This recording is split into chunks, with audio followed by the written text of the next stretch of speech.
La edafología proviene del griego edafos, suelo, y logía, estudio o tratado. Es una rama de la ciencia del suelo que estudia la composición y naturaleza del suelo en su relación con las plantas y el entorno que le rodea. Dentro de la edafología aparecen varias ramas teóricas y aplicadas que se relacionan en especial con la física, la química y la biología. El suelo es la cubierta superficial de la mayoría de la superficie continental de la Tierra. Es un agregado de minerales no consolidados y de partículas orgánicas producidas por la acción combinada del viento, el agua y los procesos de desintegración orgánica. Los suelos cambian mucho de un lugar a otro. La composición química y la estructura física del suelo en un lugar dado están determinadas por el tipo de material geológico del que se origina, por la cubierta vegetal, por la cantidad de tiempo en que ha actuado la meteorización, por la topografía y por los cambios artificiales resultantes de las actividades humanas. Las variaciones del suelo en la naturaleza son graduales, excepto las derivadas de desastres naturales. Sin embargo, el cultivo de la tierra priva al suelo de su cubierta vegetal y de mucha de su protección contra la erosión del agua y del viento, por lo que estos cambios pueden ser más rápidos. Los agricultores han tenido que desarrollar métodos para prevenir la alteración perjudicial del suelo debido al cultivo excesivo y para reconstruir suelos que ya han sido alterados con graves daños. El conocimiento básico de esta textura del suelo es importante para los ingenieros que construyen edificios, carreteras y otras estructuras sobre y bajo superficie terrestre. Sin embargo, los agricultores se interesan en detalle por todas sus propiedades porque el conocimiento de los componentes minerales y orgánicos, de la aireación y capacidad de retención del agua, así como de muchos otros aspectos de la estructura del suelo, es necesario para la producción de buenas cosechas. Los requerimientos de suelos de distintas plantas varían mucho y no se puede generalizar sobre el terreno ideal para el crecimiento de todas las plantas. Muchas plantas, como la caña de azúcar, requieren suelos húmedos que estarían insuficientemente drenados para el trigo. Las características apropiadas para obtener con éxito determinadas cosechas no solo son inherentes al propio suelo, algunas de ellas pueden ser creadas por un adecuado acondicionamiento del suelo. Respecto a las clases de suelos, debemos aprender que se pueden distinguir y diferenciar perfectamente. Los componentes primarios del suelo son, primero, los compuestos inorgánicos no disueltos producidos por la meteorización y la descomposición de las rocas superficiales. En segundo lugar, están los nutrientes solubles utilizados por las plantas. Y en tercer lugar, los distintos tipos de materia orgánica viva o muerta. Y en cuarto, los gases y el agua requeridos por las plantas y por los organismos subterráneos. La naturaleza física del suelo está determinada por la proporción de partículas de varios tamaños. Las partículas inorgánicas tienen tamaños que varían entre el de trozos distinguibles de piedra y grava hasta los de menos de un 40.000ava de centímetros. Las grandes partículas del suelo, como la arena y la grava, son en su mayor parte químicamente inactivas, pero las pequeñas partículas inorgánicas, componentes principales de las arcillas finas, sirven también como depósitos de lo que las raíces de las plantas extraen nutrientes. El tamaño y la naturaleza de estas partículas inorgánicas diminutas determinan en gran medida la capacidad de un suelo para almacenar el agua, vital para todos los procesos de crecimiento de las plantas. La parte orgánica del suelo está formada por restos vegetales y restos animales junto a cantidades variables de materia orgánica amorfa llamada humus. La fracción orgánica representa entre el 2 y el 5% del suelo superficial en las regiones húmedas, pero puede ser menos del 0,5% en suelos áridos o más del 95% en suelos de turba. El componente líquido de los suelos, denominado por los científicos solución del suelo, es sobre todo agua con varias sustancias minerales en disolución, cantidades grandes de oxígeno y dióxido de carbono disueltos. La solución del suelo es muy compleja y tiene importancia primordial al ser el medio por el que los nutrientes son absorbidos por las raíces de las plantas. Cuando la solución del suelo carece de los elementos requeridos para el crecimiento de las plantas, el suelo es estéril. Los principales gases contenidos en el suelo son el oxígeno, el nitrógeno y el dióxido de carbono. El primero de estos gases es importante para el metabolismo de las plantas porque su presencia es necesaria para el crecimiento de las varias bacterias y de otros organismos responsables de la descomposición de la materia orgánica. La presencia de oxígeno también es vital para el crecimiento de las plantas, ya que su absorción por las raíces es necesaria para los procesos metabólicos. Los suelos muestran en realidad gran variedad de aspectos, fertilidad y características químicas en función de los materiales minerales y orgánicos que lo forman. El color, por ejemplo, es uno de los criterios más simples para calificar las variedades de suelo. La regla general, aunque con excepciones, es que los suelos oscuros son más fértiles que los claros. La oscuridad suele ser resultado de la presencia de grandes cantidades de humus. A veces, sin embargo, los suelos oscuros o negros deben su tono a la materia mineral o a la humedad excesiva. En estos casos, el color oscuro no es un indicador de fertilidad. Los suelos rojos o castaños rojizos suelen contener una gran proporción de óxido de hierro, derivado de las rocas primigenias, que no han sido sometidos a humedad excesiva. Por tanto, el color rojo es en general un indicio de que el suelo está bien drenado, no es húmedo en exceso y es fértil. En muchos lugares del mundo, un color rojizo puede ser debido a minerales formados en épocas recientes, no disponibles químicamente para las plantas. Casi todos los suelos amarillos o amarillentos tienen escasa fertilidad. Deben su color al óxido de hierro que ha reaccionado con agua y son de este modo señal de un terreno mal drenado. Los suelos grisáceos pueden tener deficiencias de hierro, oxígeno o un exceso de sales alcalinas como carbonato de calcio. La textura general de un suelo depende de las proporciones de partículas de distintos tamaños que lo constituyen. Las partículas del suelo se clasifican como arena, limo y arcilla. Las partículas de arena tienen diámetros grandes entre 2 y 0,05 milímetros, los de limo entre 0,5 y 0,002 milímetros y las de arcilla son menores de 0,002 milímetros. En general, las partículas de arena pueden verse con facilidad y son rugosas al tacto. Las partículas de limo apenas se ven sin la ayuda de un microscopio y parecen harina cuando se tocan, y las partículas de arcilla son invisibles si no se utilizan instrumentos y forman una masa viscosa cuando se mojan. En función de las proporciones de arena, limo y arcilla, la textura de los suelos se clasifica en varios grupos definidos de manera arbitraria. Algunos son la arcilla arenosa, la arcilla limosa, el limo arcilloso arenoso, el fango arcilloso, el limo arenoso y la arena limosa. La textura de un suelo afecta en gran medida su productividad. Los suelos con un porcentaje elevado de arena suelen ser incapaces de almacenar agua suficiente como para permitir el buen crecimiento de las plantas y pierden grandes cantidades de minerales nutrientes por la exhibición hacia el subsuelo. Los suelos que contienen una proporción mayor de partículas pequeñas, por ejemplo las arcillas y los limos, son depósitos excelentes de agua y encierran minerales que pueden ser utilizados con facilidad. Sin embargo, los suelos muy arcillosos tienden a contener un exceso de agua y tienen una textura viscosa que los hace resistentes al cultivo y que impide con frecuencia una aireación suficiente para el crecimiento normal de las plantas. Todos estos conocimientos van acompañados también para la posterior utilización a la hora de afrontar problemas de contaminación de los propios suelos. En la ilustración podéis ver cómo se distinguen o se diversifican los diferentes estratos que conforman el suelo, denominados horizontes. Generalmente se posicionan con letras A, B, C y D mayúsculas y cada letra se subdivide a su vez en subestratos donde podemos considerar hojas y residuos orgánicos, residuos parcialmente descompuestos, color oscuro por presencia de materia orgánica, color claro por efecto del lavado, etcétera, etcétera. El análisis de textura de los suelos se conlleva con procedimientos en laboratorios, para lo cual os hemos adjuntado también vídeos instructivos sobre cómo se hace la criba de una muestra de arena y de una muestra de suelo, y saber perfectamente los porcentajes que compone la parte de arcilla, la parte de limo y la parte de arena en función de las dimensiones de los extractos cribados. Viendo el triángulo de la distribución de texturas, podemos ver fácilmente cómo, si posicionamos en el triángulo de la parte derecha de vuestra pantalla el más pequeño, que teniendo una muestra con un 4,45% de limo, un 95% de arena y una textura de un 0,9 escaso por ciento de arcilla, podéis ver cómo se unen las tres líneas, la roja, la amarilla y la azul. La azul, como veis, corresponde a lo que es la parte de textura de limo, que corresponde a 4,45%. Y si seguís, podemos ver cómo indica esta línea azul la textura del 4,45%.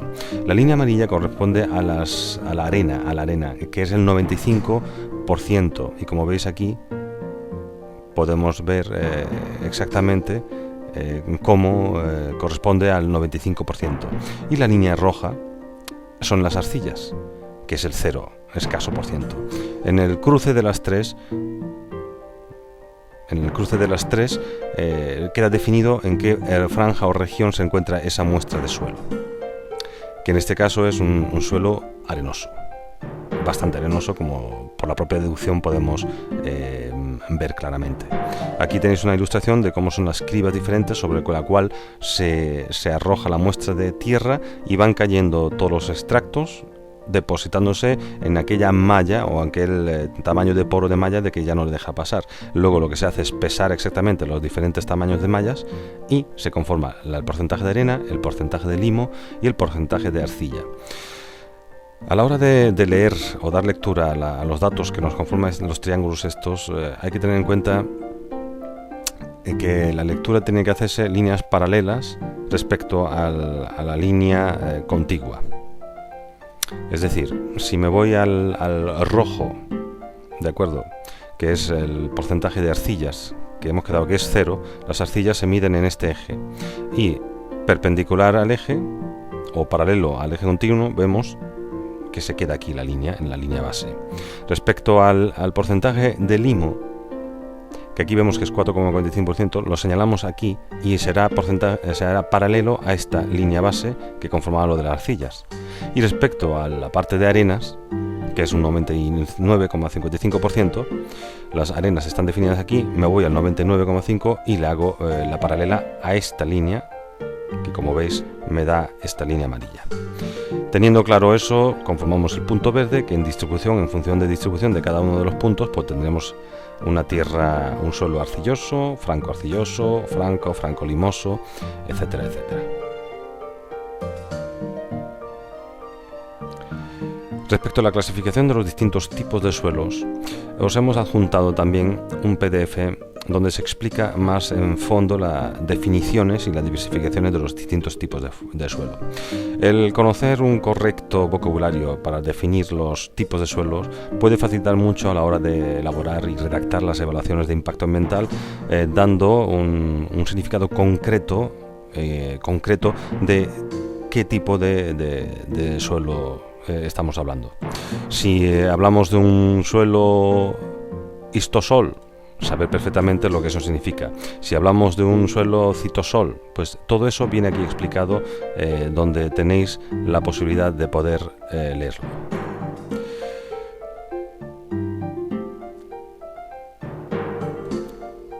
Como comentario, los vertisoles son suelos intrazonales de perfil A o C o a lo sumo A, B, W, C. No puede existir mayor diferenciación por la propia dinámica del proceso de tirsificación.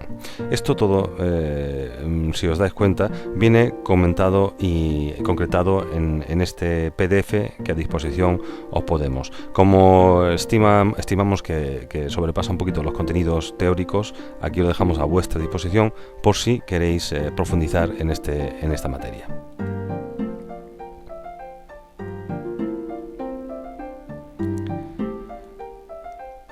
Respecto a la distribución hídrica en estructuras del suelo, cabe reseñar la importancia que tiene nuestro conocimiento respecto a cómo se comporta el agua dentro de la propia estructura del propio suelo.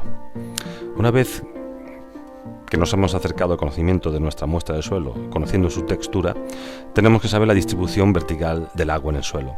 El agua que se infiltra en el terreno se distribuye en profundidad en dos zonas, separadas por el nivel freático o superficie saturada y la zona no saturada y zona saturada. En un perfil del suelo transcurrido un cierto tiempo y sin que se alteren las condiciones de aportación y estructura del agua, tiende a alcanzar un relativo equilibrio y queda distribuida en una serie vertical de zonas de humedad. Por eso, cuando se emplean términos como zona saturada, debe suponerse incluido en el concepto la variable tiempo y mantenida en las condiciones iniciales, ya que en principio también podrá estar saturada cualquier otra zona de perfil vertical, incluso alcanzando el equilibrio. Las denominaciones no deben entenderse en sentido absoluto, pues por ejemplo el término agua subterránea se concede solamente a la que circula libremente por los acuíferos, cuando en realidad toda agua situada por debajo de la superficie de la Tierra es evidentemente subterránea. Respecto a las distinciones, queda claro que debemos diferenciar entre zona no saturada y zona saturada.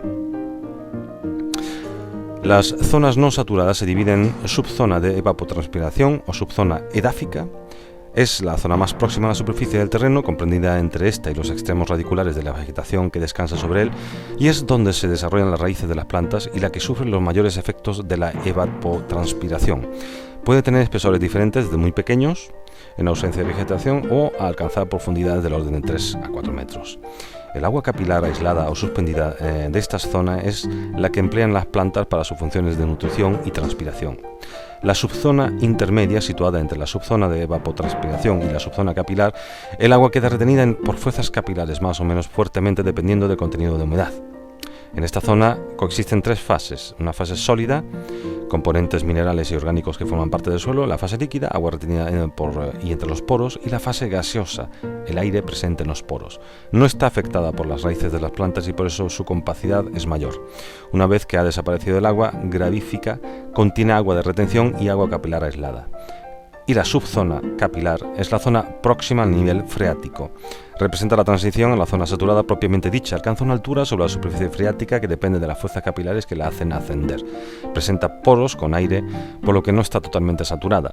El límite superior con la subzona intermedia puede estar muy definido o apenas perceptible, según el tipo de material o materiales del suelo.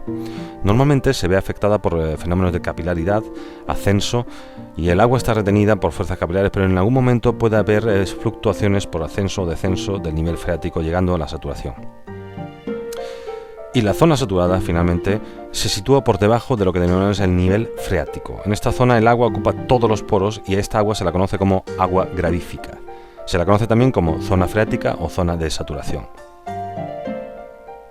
El conocimiento de los movimientos, la dinámica del agua en los suelos, evidentemente es muy importante.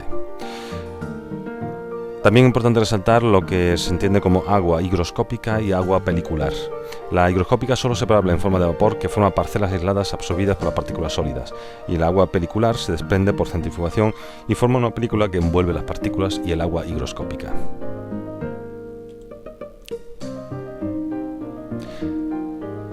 Respecto a la recuperación de suelos contaminados en instalaciones industriales, hacer mención aquí al temprano decreto, el Real Decreto 9/2005 de 14 de enero, porque se establece la relación de actividades potencialmente contaminantes del suelo y los criterios estándares para la declaración de suelos contaminados. Los titulares de las actividades que están incluidas en el ámbito de aplicación de este Real Decreto y tienen la obligación de haber presentado a la Administración un informe preliminar de situación, o lo que denominamos un IPS, sobre el estado de los suelos.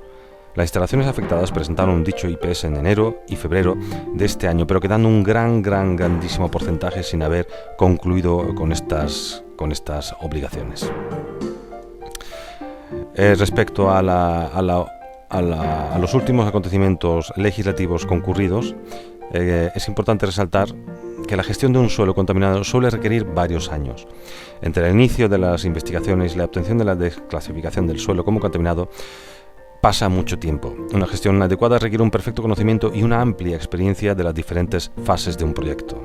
Antes de entrar en definir las fases del proyecto, la normativa respecto a la gestión de los suelos contaminados prevé que tras el estudio del informe preliminar de situación, la Administración competente puede requerir la ejecución de una investigación de suelos al objeto de definir futuras posibles actuaciones tales como seguimiento o recuperación de las posibles afecciones. Dichas actuaciones pueden tener consecuencias económicas, costes de recuperación y operativas, incidencias en actividades productivas significativas. Con el fin de prepararse para estos futuros requisitos, muchas instalaciones han llevado a cabo durante estos últimos años investigaciones al objeto de conocer la situación de sus propios suelos. En algunos casos, se han identificado afecciones de los suelos y aguas subterráneas que requieren actuaciones debido a los riesgos inducidos sobre la salud y/o los ecosistemas. En estos casos, se ha iniciado la tramitación administrativa establecida por el Real Decreto 9/2005, es decir, finalizados estos trámites administrativos, se está en situación de comenzar la actuación de recuperación. Como último trámite administrativo, es finalmente necesario obtener la desclasificación de los suelos como contaminados. Es decir, una actividad industrial una actividad productiva, y no tienen que ser grandes fábricas de fertilizantes ni centrales de refinerías petroquímicas, sino pueden ser polígonos industriales donde hay talleres donde se gestionan mal los residuos de aceites de hidráulicos, aceites de líquidos de refrigeración, restos de lacas, disolventes orgánicos, crean una contaminación paulatina con contaminantes orgánicos o con metales pesados que en un momento dado en el sustrato del suelo deben ser debidamente evaluados y conformados todos los detalles y datos en un informe que es el IPS, que en la posterior clase veremos con más detalle. El proyecto o el IPS requiere de una serie de fases, que es en primer lugar la evaluación de riesgos ambientales con la determinación de los niveles de intervención, es decir, aquellas concentraciones de contaminante a partir de las cuales debe ser recuperado el suelo. Es decir, los niveles de intervención en este ámbito que estudiaremos son los niveles a partir de los cuales se puede considerar un suelo como contaminado o no.